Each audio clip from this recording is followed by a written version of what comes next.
దేవాదాయ శాఖ మంత్రి ఆనం రామనారాయణ రెడ్డి గారు నిన్న పత్రికల వారితో మాట్లాడుతూ,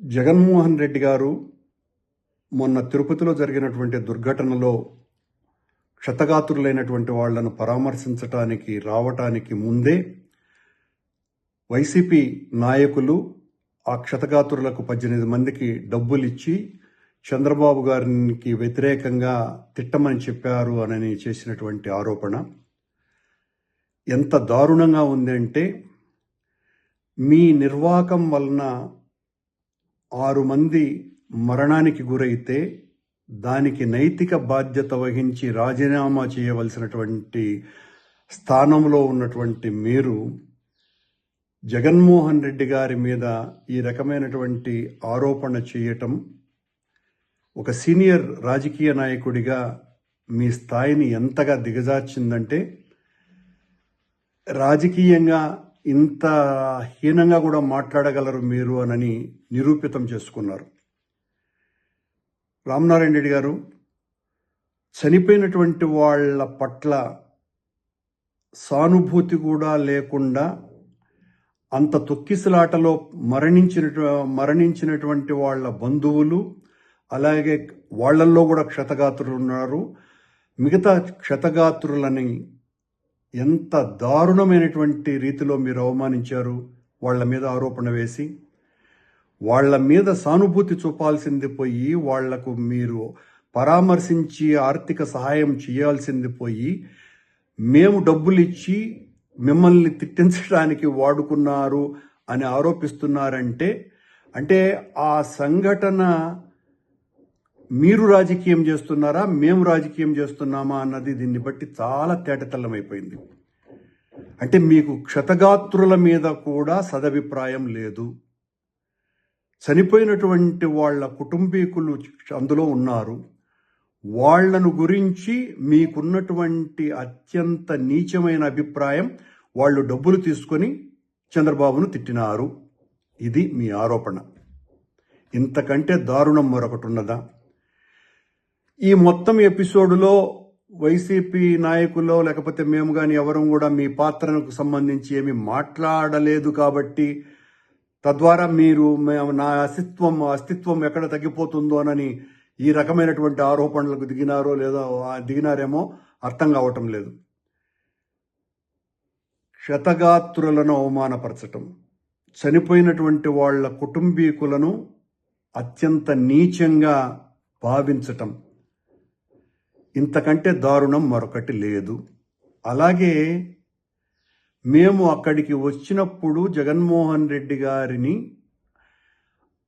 అక్కడికి ఆసుపత్రికి రాకుండా చేయటం కోసమని అడుగడుగున ఆటంకం కలిగించింది మీ ప్రభుత్వం.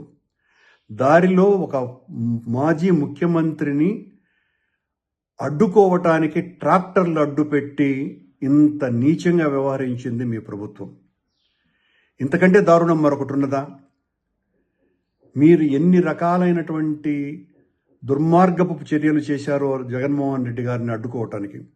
జగన్మోహన్ రెడ్డి లాంటి ఒక ప్రజానాయకుడు వచ్చినప్పుడు పోలీసులు కనీసమైనటువంటి భద్రత కూడా ఇవ్వకుండా, మేము ఆసుపత్రిలో పరామర్శించడానికి వస్తే పవన్ కళ్యాణ్ ఉద్దేశపూర్వకంగా ఆసుపత్రిలో దాదాపు 2 గంటలకు పైగా అక్కడ ఉండటం, జగన్మోహన్ రెడ్డి గారు వచ్చినారని తెలిసినప్పటికీ కూడా కావాలనే ఆయన్ను ఆసుపత్రిలోకి రానివ్వకుండా చేయటం కోసమని తన ప్రోగ్రామును మరింత పొడిగించుకోవటం, ఇవన్నీ మీ కళ్ళకు కనపడలా. అట్లాగే నిన్న డబ్బులు ఇచ్చినటువంటి, మేము ఈ డబ్బులు ఇచ్చినామని వైసీపీ వాళ్ళ మీద మీరు ఏదైతే ఆరోపణలు చేస్తున్నారో అవన్నీ సీసీ కెమెరాలలో రికార్డ్ అయినాయి అని చెప్తున్నారు. రామనారాయణ గారికి ఛాలెంజ్ చేస్తున్నాం. అది నిజమైతే, మీరు నిజంగా దేవుడి మీద భక్తి కలిగినటువంటి వాళ్ళైతే ఆ సీసీ కెమెరాల ఫుటేజ్ని బయట పెట్టాలి. మేము డబ్బులు ఇచ్చినట్టుగా మీరు నిరూపించాలి. నిరూపించలేకపోతే, ఎందుకంటే సీసీ ఫుటేజ్లు మీ అధీనంలోనే ఉంటాయి. నిరూపించలేకపోతే వెంటనే మీ పదవికి రాజీనామా చేయాలి. మమ్మల్ని అసలు జగన్మోహన్ రెడ్డి గారు వచ్చేంత వరకు మమ్మల్ని ఆసుపత్రి ముఖం వైపు కూడా రానివ్వలేదు మీ పోలీసు, మీ అధికార గణం. మేము డబ్బులు ఇచ్చి మీ చంద్రబాబు నాయుడిని తిట్టించినామని చెప్తున్నారు మీరు. అంటే చంద్రబాబు నాయుడు గారి పాలన మీద క్షతగాత్రులకు ఉన్నటువంటి అభిప్రాయం ఏందో చాలా స్పష్టంగా అర్థమైపోయింది. మీ ప్రభుత్వం మీద, మీ నాయకుడి మీద ఏ రకమైనటువంటి అభిప్రాయాలు ఉన్నాయని. దయచేసి వెంటనే మీరు సీసీ ఫుటేజీలని బయట పెట్టాలా, లేదా మీ పదవికి రాజీనామా చేయాలా. ఇంత నీచంగా వ్యవహరించినాను నేను, నా తప్పిదం ఇదేనని మీరు మీ పదవికి రాజీనామా చేయాలి. మీ చర్య ఎలా ఉన్నది అంటే, మీ పార్టీలో మీ పదవి దేవాదాయ శాఖ మంత్రి అయినప్పటికీ కూడా మిమ్మల్ని పట్టించుకునే వాళ్ళు ఎవరు లేరు కనుక, అదేదో సామెత ఉంది, తోలుగుడ్డు పెట్టే కోడికి ఎంత విలువ ఉందో నిజమైన గుడ్డు కాకుండా తోలుగుడ్డు పెట్టేటువంటి కోడికి, ఆ రకమైనటువంటి కోడిగా మీరు తెలుగుదేశం ప్రభుత్వంలో మంత్రిగా ఉన్నారు. తోలు గుడ్లు పెట్టేటువంటి కోడిగా మీరు ఆ సీసీ ఫుటేజ్ని వెంటనే ఈరోజే బయట పెట్టాలి. మేము డబ్బులు ఇచ్చినట్టు నిరూపించాలి, లేదా పదవికి రాజీనామా చేయాలి. రామనారాయణ గారికి ఛాలెంజ్ చేస్తున్నాం. అది నిజమైతే, మీరు నిజంగా దేవుడి మీద భక్తి కలిగినటువంటి వాళ్ళైతే ఆ సీసీ కెమెరాల ఫుటేజ్ని బయట పెట్టాలి. మేము డబ్బులు ఇచ్చినట్టుగా మీరు నిరూపించాలి. నిరూపించలేకపోతే, ఎందుకంటే సీసీ ఫుటేజ్లు మీ అధీనంలోనే ఉంటాయి. నిరూపించలేకపోతే వెంటనే మీ పదవికి రాజీనామా చేయాలి. మమ్మల్ని అసలు జగన్మోహన్ రెడ్డి గారు వచ్చేంత వరకు మమ్మల్ని ఆసుపత్రి ముఖం వైపు కూడా రానివ్వలేదు మీ పోలీసు, మీ అధికార గణం.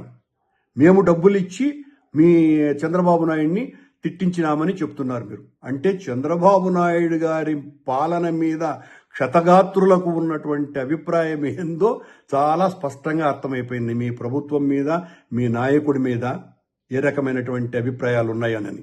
దయచేసి వెంటనే మీరు సీసీ ఫుటేజీలని బయట పెట్టాలా, లేదా మీ పదవికి రాజీనామా చేయాలా. ఇంత నీచంగా వ్యవహరించినాను నేను, నా తప్పిదం ఇదేనని మీరు మీ పదవికి రాజీనామా చేయాలి.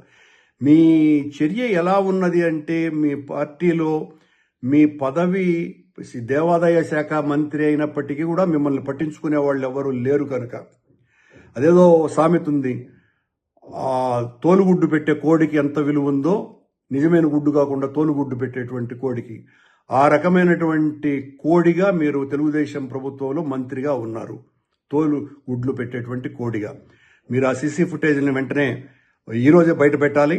మేము డబ్బులు ఇచ్చినట్టు నిరూపించాలి, లేదా పదవికి రాజీనామా చేయాలి.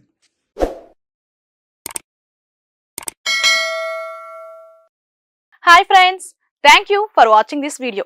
ఈ వీడియో గనుక మీకు నచ్చినట్లయితే దయచేసి లైక్ చేయండి, షేర్ చేయండి. ముఖ్యంగా మా ఛానల్ 24/7 న్యూస్ టీవీని సబ్స్క్రైబ్ చేసుకోండి. ఆ తర్వాత మీ విలువైన అభిప్రాయాల్ని, మార్పులు, చేర్పులు, కావాల్సిన వీడియో ఏమన్నా ఉంటే మన వీడియో కింద కామెంట్ సెక్షన్లో కామెంట్ రూపంలో తెలియజేయండి. నమస్కారం, సాయిదంచిక మాట్లాడుతున్నాను. ప్లీజ్ సబ్స్క్రైబ్, షేర్, లైక్ చేయండి 24/7 టీవీ ఛానల్. హాయ్ నమస్తే, నేను మీ Sonia Akula. Please subscribe to 24/7 news TV. Hi అండి, అందరికీ నమస్తే. నేను Mankota Prasad. Please do subscribe 24/7 news TV. Political, entertainment and infotainment updates కోసం like, share, subscribe 24/7 news TV.